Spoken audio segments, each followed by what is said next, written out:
Ang katapatan at pagtitiwala sa isang samahan sa kabila ng magkakaibang relihiyon na pinaniniwalaan, lengguwaheng kinagisnan at uri ng pamumuhay na kinamulatan ang siyang magiging konkretong pundasyon sa mas matibay at matatag na pagsasamahan. Kamusta po kayo? Ako si Carla Lizardo. Samahan niyo kami sa isa na namang oras na puno ng special features for the month of July dito sa Report kay Boss. Sa unang segment natin ngayon, samahan niyo akong panuurin ang kwento ng isang hakbang tungo sa inaasam na kapayapaan dito sa First Agenda.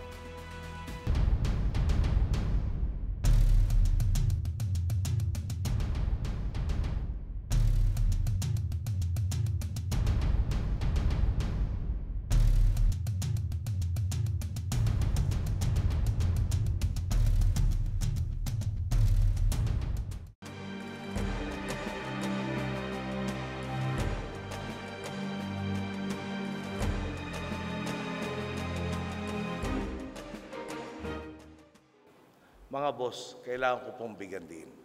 Ang mga kapatid nating Moro ay nangako at ito ang prueba ng kanilang katapatan sa ating harapan.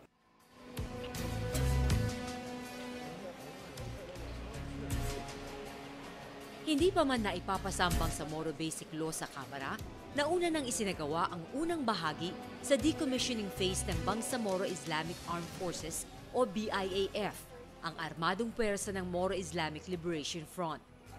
Mula sa 145 dinikomisyong kawal ng BIAF, 75 armas na karamihan ay high-powered firearms at cruise-served weapons ang ibinigay sa Independent Decommissioning Body o IDB. IDB is under the agreements and of the two sides is decommissioning the weapons and the combatants of the MILF.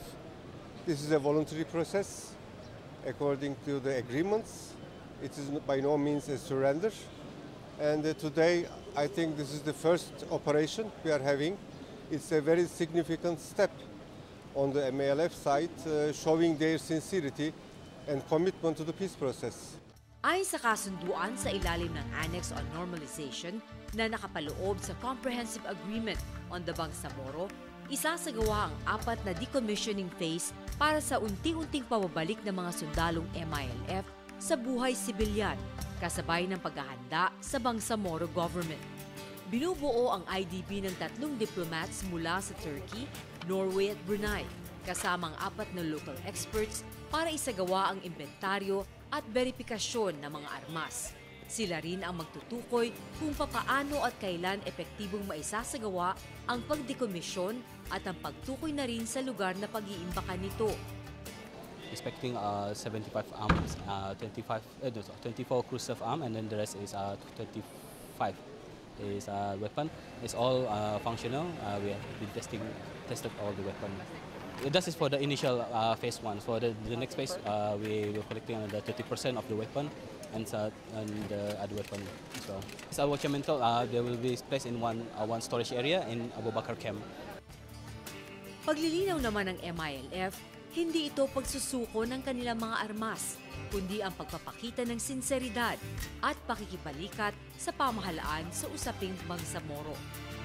This event today is not a process of, quote, surrender, unquote.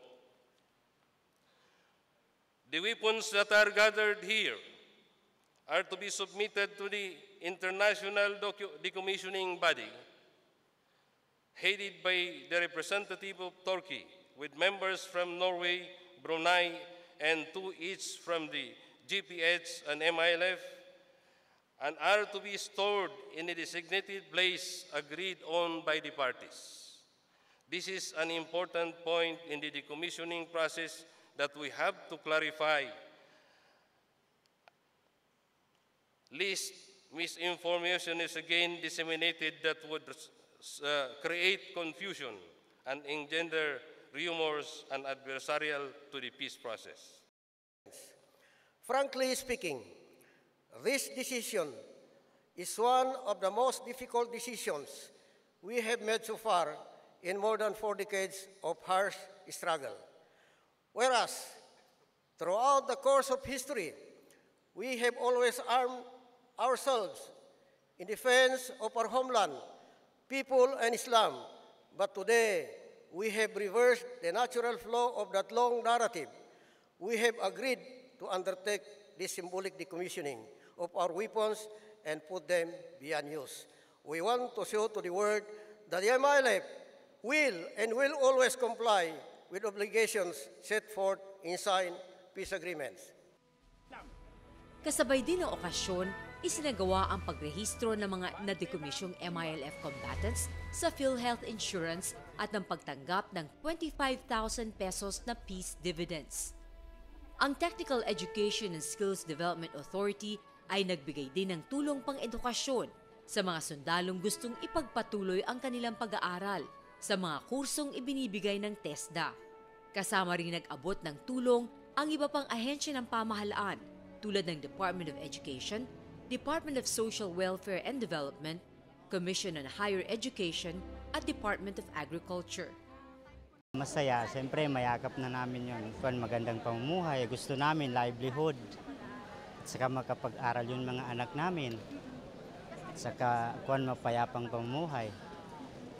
Ang plano namin ngayon kasi nandito na kami sa magbalik loob na kami sa magbalik na kami ng pamumuhay na mabuti. Nandito na kami sa bagong yugto ng buhay ngayon. Mabuti na ngayon kaya nakamta na ang tunay na kapayapaan. Kung hindi naman magsabotahe ang partner namin sa tiwala kami sa kanila. Tingnan mo ito ang dahilan, tiwala kami. Lahat ng pinagkasunduan, ini-implementa namin. Aabot naman sa 2.4 billion pesos ang inilaan na pondo ng pamahalaan upang tiyakin na tuloy-tuloy ang implementasyon ng programa. Ito'y para siguraduhin na sapat ang pondo para sa mga socio-economic packages na ibibigay nito.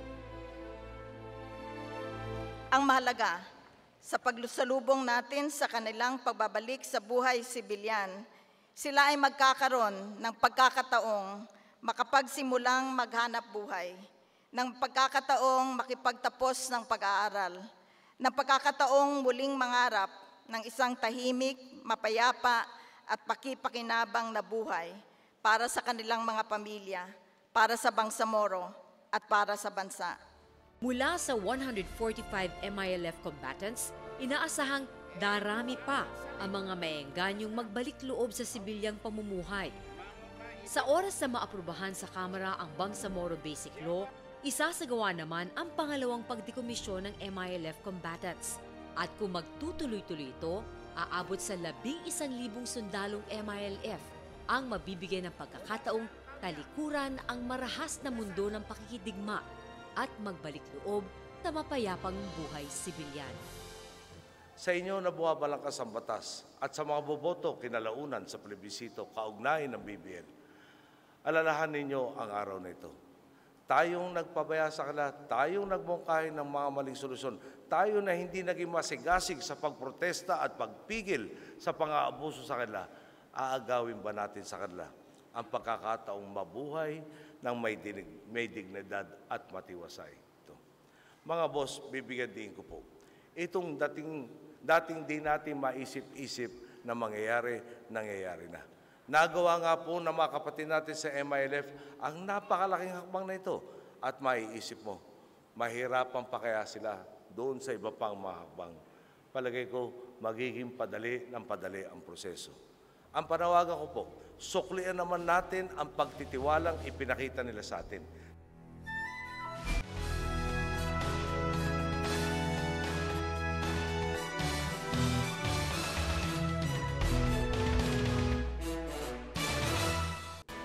Nagbabalik ang report kay Boss.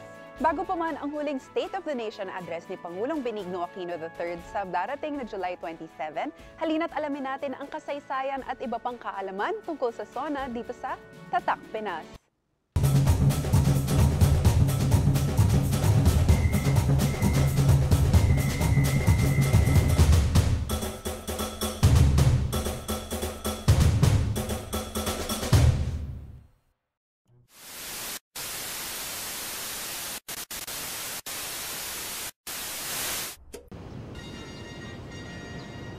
Ilang araw na lang bago mapuno ang gusaling ito ng mga mambabatas, kanilang mga pamilya, opisyales at kawani ng pamahalaan, mga miyembro ng diplomatic community, media at ng mamamayang Pilipino. 2 araw na lang bago dagsain ng madla sa kani-kanilang magagarang kasuotan ang mga pasilyong magtatampok sa isa sa pinaka-inaantabayan ng okasyon sa Pilipinas kada taon, ang State of the Nation Address o SONA. Ngayong taon, eksaktong 2 araw mula ngayon, ihahayag ni Pangulong Benigno S. Aquino III ang kanyang ika-6 at panghuling SONA bilang leader ng ating bansa. Ang sabi ng iba, dahil ito na ang huling SONA ng Pangulo, hindi lang Pilipinas ang tututok sa kanyang mga sasabihin, kundi maging ang buong mundo. Pero ano nga ba ang alam natin tungkol sa SONA at bakit natin ito ginagawa? Marahil marami rin sa ating mga kababayan ang nagtataka. Una sa lahat, ang SONA ay isang tungkulin ng Pangulo ng Pilipinas ayon sa ating saligang batas. Sa 1935 Constitution nakalagay na yan, na ang bawat Pangulo sa pagbubukas ng Kongreso ay magbibigay ng talumpati tungkol sa kalagayan ng bansa. So, basically, ina-outline nito yung mga achievements at yung legislative agenda ng Presidente. Ano yung gusto niyang matamo sa mga susunod na panahon. Ang practice na ito ay nakuha mula pa sa mga hari sa Europa na kapag nagbubukas ng kanilang parlamento ay nagbibigay ng speech.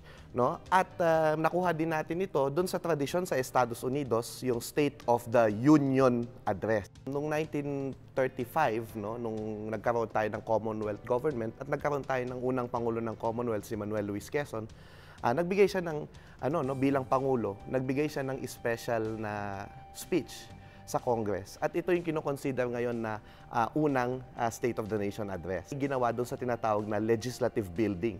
Yung Kongreso ng Pilipinas na ngayon ay tinatawag nating National Museum. Ito ay isang speech. And basically, this is a speech for Congress. Nung pagdating ng telebisyon, ang nangyari ay kinailangan ng parang gawing isang show yung State of the Nation Address sapagkat alam nila na yung buong bayan ay nakikinig. Kaya yung presidente, kailangan gandahan niya yung presentasyon para hindi lamang makinig kundi mahalina at makumbinsi ang taong bayan doon sa kanyang mga achievements. Ganun din, dahil dito, hindi na lang yung Pangulo ang pinapanood dahil sa media attention, parang naging fiesta ang ating State of the Nation Address sapagkat pati yung mga congressmen, yung mga senador, nagsusuot ng mga iba't ibang damit, mula sa iba't ibang fashion designer at nagpapakita ng iba't ibang advokasya dahil ito yung lahat tayo sama-samang nakikinig. Tandaan natin, ang State of the Nation Address, ito yung isang pagkakataon na tayo ay nakikinig sa isang talumpati ng presidente bilang isang bansa. At ikaw ay kalaban man o kakampi man, ito yung isang pagkakataon na lahat tayo iisa yung pinapakinggan natin. Iisa yung pinag-uusapan natin. At alam natin na kapag State of the Nation Address, iisa tayong bansa na dapat may iisang patutunguhan. Sa kasalukuyan, nakaka-76 na SONA na ang Pilipinas mula noong 1936 at ika-29 naman mula ng manumbalik ang demokrasya noong 1986. Sa umaga ng Lunes, magkahiwalay na magpupulong ang Kongreso at Senado upang ihalal ang kanilang mga pinuno. Matapos nito, ipinapasa ang isang resolusyong nagsasabi na handa nang makinig sa talumpati ng Pangulo ang Senado at Kongreso. Ititigil rin ang kanilang pagpupulong para rito. Sa hapon, darating ang Pangulo at pupwesto sa gitna ng Senate President at House Speaker. Formal na sisimulan ang joint session at sa huli, bababa ang Pangulo sa rostrum upang ibigay ang kanyang pinakahinihintay na talumpati.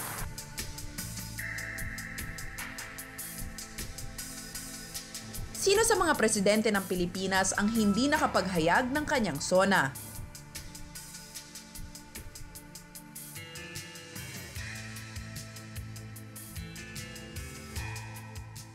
Ang sagot?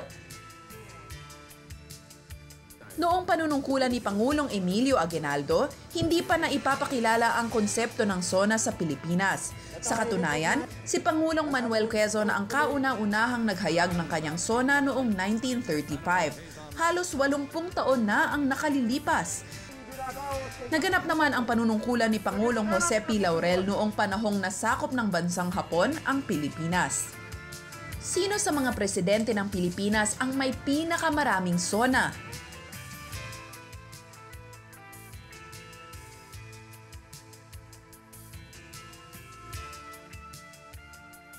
Kung ang sagot mo ay si Pangulong Marcos, tamang-tama ka. Sa kabuuan, nakapaglahad si Pangulong Ferdinand Marcos ng 20 SONA speeches. Pero noong 1970, paglabas ni President Marcos sa Kongreso matapos ang kanyang SONA, sinalubong siya ng mga tinatayang 50,000 na mga galit na mga demonstrador. Di nagtagal, pinagbabato ng mga tao ang Pangulo na dali-dali namang prinotektahan ng kanyang mga bodyguards. Sino naman sa mga presidente ang kauna-unahang naglahad ng kanyang SONA sa wikang Filipino?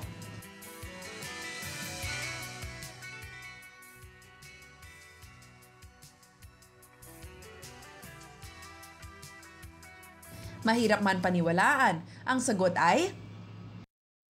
Noong 2010, gumawa ng kasaysayan si Pangulong Benigno S. Aquino III nang kanyang inihayag ang SONA sa wikang Filipino. Ang mandato nating nakuha sa huling eleksyon ay patunay na umaasa pa rin ang Pilipino sa pagbabago. Iba na talaga ang sitwasyon. Pwede na muling mangarap.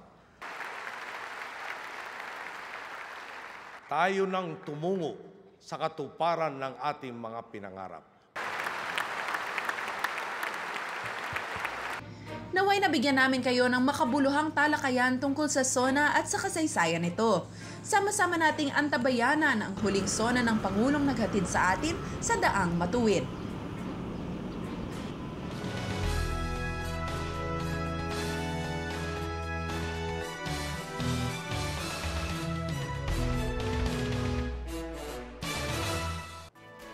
Nakatutok pa rin sa Report kay Boss.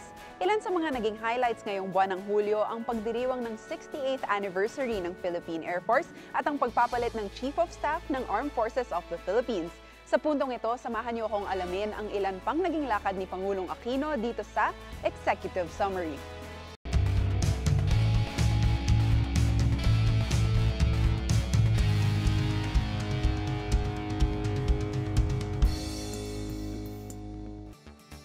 Pagsapit ng buwan ng Hulyo, naging kabi-kabila ang mga aktibidad at engagements ni Pangulong Benigno S. Aquino III. Una na riyan ang pagtanggap niya kay Queen Máxima of the Netherlands nang bumisita siya sa bansa bilang Special Advocate ng United Nations sa usapin ng Inclusive Finance for Development. Ang pagbisita ni Queen Máxima ay tugon na rin sa imbitasyon ng gobyerno at ng Bangko Sentral ng Pilipinas para isulong ang kahalagahan ng financial services sa pagsugpo ng kahirapan at pagpapaunlad ng ekonomiya. Kasama rin sa kanyang agenda ang environmental sustainability, food security, good health, at universal education. Pinangunahan ni Pangulong Aquino ang selebrasyon ng ika-68 anibersaryo ng pagkatatag ng Philippine Air Force sa Clark Air Base, Pampanga, kung saan sinigurong muli ng Pangulo na palakasin ang modernization program sa hanay ng hukbong panghimpapawid. Binigyang diin ni Pangulong Aquino ang mahalagang papel ng Philippine Air Force sa pagsasaayos ng kaligtasan at katahimikan sa buong bansa, lalo na sa pagresponde sa oras ng matinding sakuna at kalamidad. Tunay po, hindi matatawaran ng tapang at dedikasyon ng ating hukbong himpapawid at ng ating buong unipormadong hanay. Gaano man kasalimuot ang sitwasyon, gaano man kadambuhala ang hamon sa inyong harapan, nakahanda kayong itaguyod ang interes at kaligtasan ng sambayanan. Sa ilalim ng modernization program ng Philippine Air Force, nakatakda silang makatanggap ng ilang mga aircrafts para sa pagpapabilis ng kanilang mga operasyon. Bukod dito, hinikayat ni Pangulong Aquino na isulong ang Philippine Air Force Flight Plan 2028. Ito ang 14-year-old strategic development plan ng Air Force na isang transformation roadmap na magbibigay daan sa mga genuine reforms na sisentro sa good governance at performance excellence. Pinangunahan ni Pangulong Aquino ang Change of Command ng Armed Forces of the Philippines o AFP kung saan isinalin kay Lieutenant General Hernando Delfin Carmelo Iriberi ang katungkulan bilang Chief of Staff ng Hukbong Sandatahan. Sa ginawang seremonya sa Camp Aguinaldo, hinamon ni Pangulong Aquino ang bagong upong Chief of Staff na ipagpatuloy pa ang mga magagandang nasimulan ng AFP sa pagpapanatili ng kaayusan at kapayapaan sa buong bansa. Bate din naman ng Pangulo ang mga bagong hamon na haharapin ni General Iriberri, kaya pinaalalahanan niya ito na ipagpatuloy ang mga nasimulang pagbabago ng mga nauna sa kanya.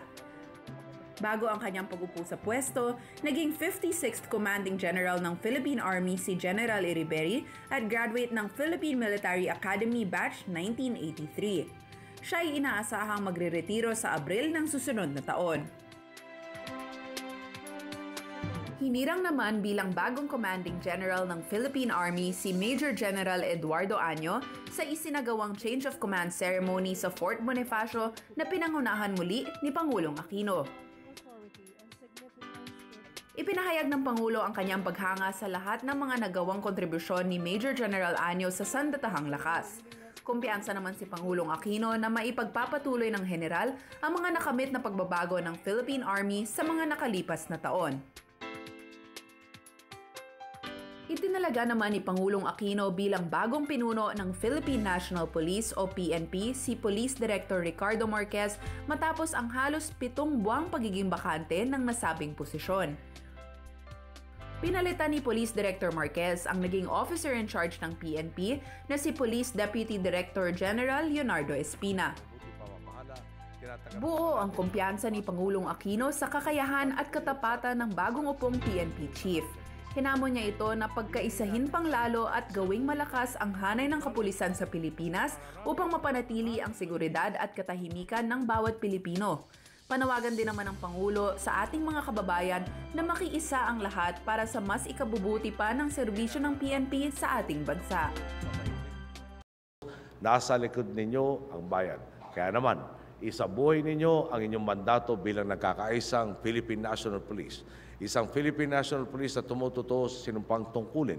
Isang Philippine National Police na tutok sa serbisyo, disiplinado at konkretong simbolo ng pagbabago. Sinaksihan naman ni Pangulong Aquino ang live demonstration ng bagong e-passport system sa bansa at ang unveiling ng inaugural marker ng Apo Production Unit Incorporated High Security Printing Plant sa Malvar, Batangas. Ang nasabing planta ay magbibigay seguridad sa pag-imprenta ng bagong e-passports, accountable forms, tax excise stamps, at iba pang identity documents ng gobyerno. Sa paglilibot ng Pangulo sa planta, sinuri niya ang mga production facilities, particular na ang gagawa sa mga BIR tax stamps at ng e-passports. At bilang bahagi ng live demonstration, mismong si Pangulong Aquino ay sumailalim sa biometrics data capture kung saan nakita niya ang printing ng sarili niyang e-passport, chip encoding at lamination.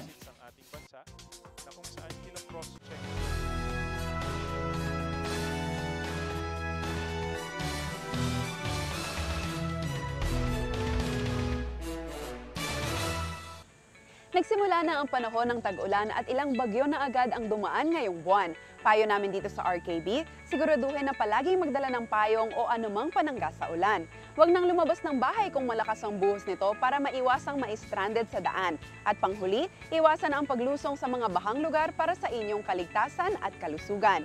Isang oras na naman ang natapos, sana'y nabusog namin kayo sa hatid naming mga kwento, trivias, and useful information ngayong buwan ng July.